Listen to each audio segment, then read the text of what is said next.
Using the Amazon email system. Amazon has an email system built in which enables you to contact your customers. However, there are rules you need to abide by when using it. Firstly, no sales pitch. You are not allowed to use the emails within the system to try and get sales for your products, whether your products are on Amazon or off of Amazon. And secondly, no non-Amazon URLs. In other words, any URL contained within your email messages must be an Amazon URL. So how does it work? Well, basically you can send emails to anyone who purchases one of your products. You can also reply to anyone who messages you. So if a prospective customer or an existing customer uses the contact button on your page, then it will send an email to you and that email will appear in Seller Central. Now, the problem is you can only do this manually one at a time. So if you want to send out messages on a regular basis to your customers when they purchase from you, you can't do it automatically. This is because it does not have an autoresponder element. So how do we get around this? So you obviously need a tool which can automate this process. Fortunately, there are several email tools that can do this. We recommend two: SellerMail at managedbystats.com and feedbackgenius.com.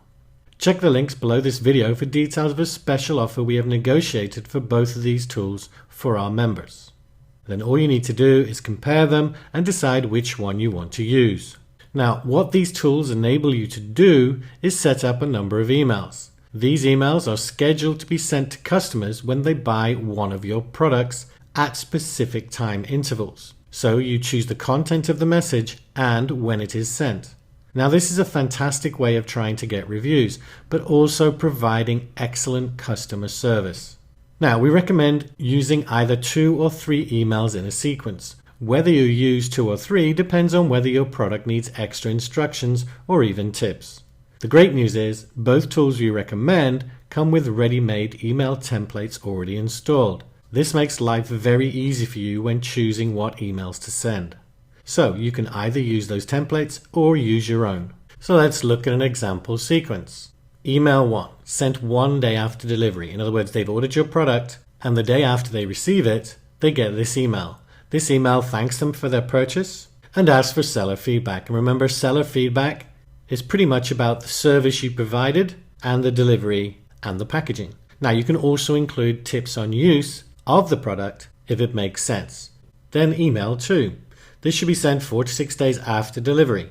You give additional information about the product if your product is a complex one. For instance, if you're selling health supplements or something along those lines.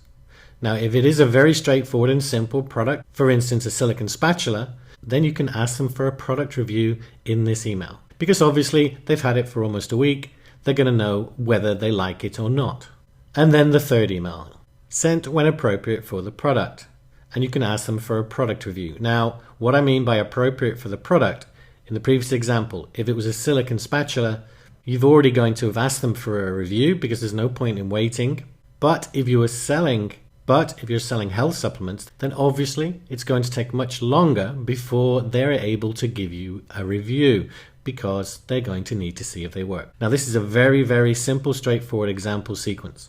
We're not suggesting you use this exactly.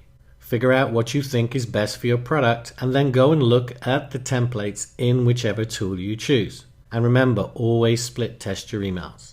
So if you're not getting very many reviews per sale, then change it around a little bit. The methodology is quite simple. We use the emails to create rapport with our customers. We ask them for seller feedback on our service, getting the product to them, which is essentially Amazon, as we are using FBA.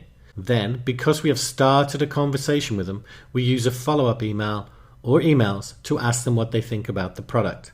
And then we can ask them for a review. Now, when you ask for the review, you can ask them to post a review directly on Amazon itself. Alternatively, you can ask them to reply to the email and give you the review directly. Then, if it is a good review, you can reply and ask them to do you a favor if they could possibly post it on Amazon for you.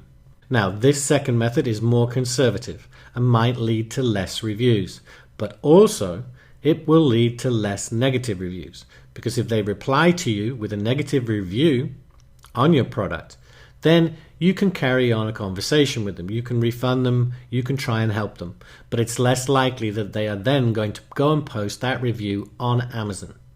Now, the decision is up to you, and you might want to base the decision on the quality of your product. Now, both the tools we recommend have great support. They also have great training, so we are not going to cover setting them up and how to use them. However, if you get stuck and don't get the help you need, then do ask in the community and we will be there to help you. Remember, always be friendly in any communication with your customers, no matter what they say to you. Do not make the emails too much of a sales pitch. You don't want to be selling to these customers within the Amazon system. Do not use any non-Amazon URLs like links to your website. And especially continually test the content and number of emails you send in a sequence.